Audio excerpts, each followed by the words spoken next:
मैं आपको दोस्तों एक कहानी सुनाता हूँ जिससे आप कुछ सीख ले सकते हैं दोस्तों। दोस्तों कहते हैं कि हमारे साथ हमारे कर्म जाते हैं दोस्तों, क्योंकि संपत्ति का बंटवारा तो कोई भी कर लेता है दोस्तों। संपत्ति का बंटवारा करने वाले कई होते हैं, मगर हमारे जो कर्म होते हैं दोस्तों, वो कर्म हमारे साथ जाते हैं। और कहते हैं ना कि कर्म प्रधान विश्व रचिता, जो जस करे सो फल चाखा। तो जीवन में कर्म जो होता है दोस्तों, मैं आपको एक कहानी सुनाता हूँ, बहुत ही सुंदर। एक साधु हुआ करता था दोस्तों, काफी भगवान का भजन और अपने उसमें लीन रहता था। एक दिन उसने सोचा चलो अपने गांव चला चला जाए दोस्तों। तो वो चलते चलते जा रहा था और ईश्वर से प्रार्थना भी कर रहा था दोस्तों कि चलते चलते में रास्ते में दोस्तों उसको बारिश होने लगी दोस्तों। तो बारिश में भीगता हुआ मस्त मजा लेता हुआ वो निकला दोस्तों। चलता जा रहा दोस्तों, और अपने मगन होते हुए भगवान का भजन करते हुए निकलता चला जा रहा था रास्ते में। रास्ते में चलते चलते चलते चलते थोड़ा गांव की तरफ पहुंचता है दोस्तों। तो एक व्यक्ति उसको देखता है कि ये साधु संत जा रहा है दोस्तों, और लगता है इसने कुछ खाया पिया नहीं है। तो चलो, वो तो सोच ही रहा था मन में दोस्तों, साधु संत पता नहीं कुछ खाने को मिलेगा, ऊपर वाला देगा कि नहीं देगा। लेकिन दोस्तों ईश्वर ने उसको रुकना है।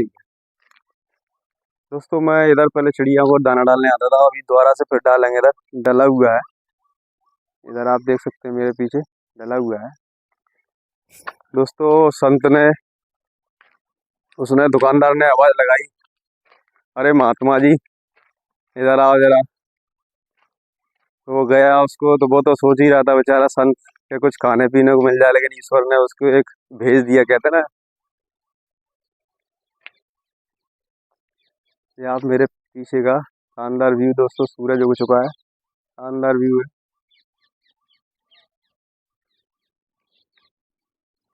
दोस्तों। उस दुकानदार ने उसको समोसे का नाश्ता भी कराया और उसको चाय भी पिलाई। और साधु बेचारा अपना सोच रहा था कि पता नहीं भोजन की व्यवस्था होगी नहीं, लेकिन उसको समोसे के साथ साथ चाय पानी भी मिल गया। और दोस्तों साधु था वो आगे बढ़ गया। चलते चलते चलते चलते दोस्तों, जो पानी की अटखेलियाँ जो होती हैं दोस्तों, रोड पर जो पानी भरा रहता है उसको उछालते हुए अपने मस्त भजन करते हुए जा रहा था।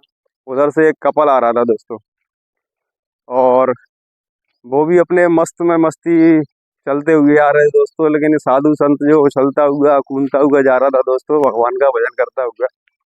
तो उसके जैसे ही पानी पैरों से उसने जो पानी उछाला दोस्तों, उसकी जो कपल आ रहा था उसकी जो प्रेम का थी दोस्तों, उसके ऊपर जाके वो गिर गया कपड़ों पे दोस्तों। ये सब बोला सब, सब उसने प्रेमिका ने अपने प्रेमी से बोला, ये साधु ने मेरे पूरे कपड़े गंदे कर दिए पूरे।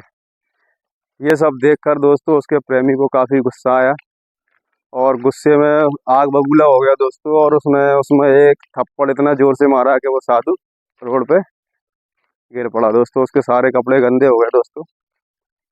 काफी परेशान हताश वो आगे निकल गया दोस्तों वो कपल। लेकिन साधु अपना अपने उसी भजन में रमता हुआ और आगे मस्त मस्ती में जाके निकल गया।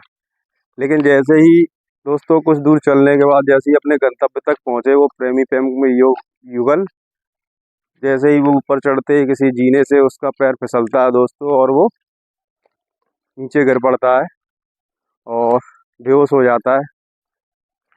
ये सब देखकर दोस्तों उसकी जो प्रेमिका थी, उसने आसपास के लोगों से बोला कि हमें एक साधु मिला था दोस्तों, उसने लगता है ये शराब दे दी, इसकी वजह से अचेतन अवस्था में पहुंच गए।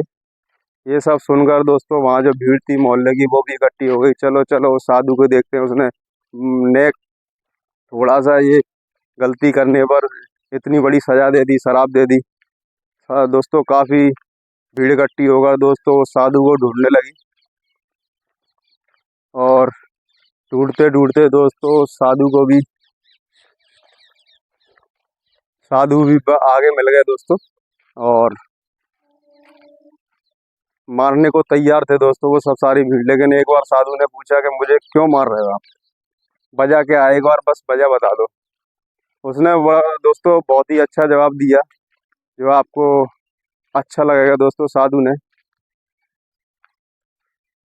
उसने बोला कि भीड़ ने कि तुमने इसको छोटे से कार्य गलती करने पर दोस्तों इसको सजा दे दी, इसके प्रेमी को। उसने तो केवल, और आज वह चेतन अवस्था में डला हुआ है दोस्तों। उसने, साधु ने जवाब दिया कि इसके प्रेमी ने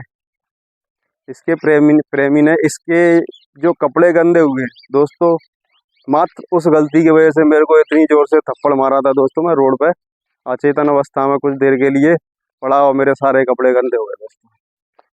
अब उसने जो जवाब दिया दोस्तों वो बहुत ही गजब का था। उसने बोला कि तुम्हारे प्रेमी ने तो मेरे को थप्पड़ ही मारा था, और मैं तो जिस प्रेमी से प्रेम करता हूँ दोस्तों वो ऊपर वाला ईश्वर है। सोचो मेरा प्रेमी तुम्हारे साथ क्या हश्र करेगा। दोस्तों एक सोचने वाली बात है। ईश्वर में, इसमें एक विश्वास भी होना चाहिए। और साधु ने जो उत्तर दिया दोस्तों, ये उत्तर सुनकर दोस्तों काफी भीड़ थी वो सन्न रह गई। और कहना भी सही था दोस्तों, जिसका ऊपर वाले भरोसा होता है दोस्तों वो कभी भी जीवन में अपने लक्ष्य से नहीं डिगता है दोस्तों। तो हमेशा ईश्वर की, अपने कार्य के साथ ईश्वर की भक्ति भी करते रहें दोस्तों। बहुत बहुत धन्यवाद दोस्तों। अगली कहानी, नई कहानी के साथ मैं आपसे मुलाकात करूंगा। बहुत बहुत धन्यवाद।